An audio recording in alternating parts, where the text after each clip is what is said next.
224 homes lost in the fire and counting. Tonight we're getting a better grasp of the magnitude of destruction left behind by the Little Bear fire near Ruidoso. While the weather was helping out again today, allowing crews to attack that blaze again for a second day in a row from the ground and from the air, that is little consolation for the hundreds of people who have lost their homes and the hundreds of other evacuees who are still in the line of fire. Fire officials just briefed those evacuees this evening. News 13's Nancy Laughlin was there. Nancy? Dean, we just got word that there is 6 miles northwest of Ruidoso. There is a containment line. It is also 7 miles across. So that is some good news for Ruidoso residents.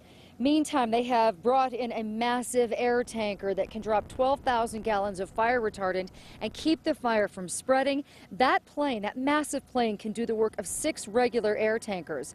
But fire management crews tell me it is the people on the ground, the boots on the ground as they're called, nearly 1,200 of them who are working around the clock, the firefighters, to get this job done. Just recently we just got an updated map that shows those lines as contained.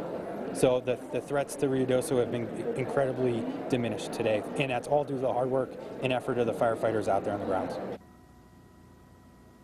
Okay, tonight the fire is now 35% contained. It has burned about 36,000 acres. To give you an idea of how large that is, that's about a third of the size of Albuquerque.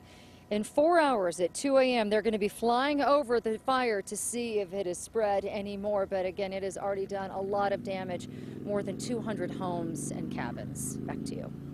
All right, Nancy, thank you very much.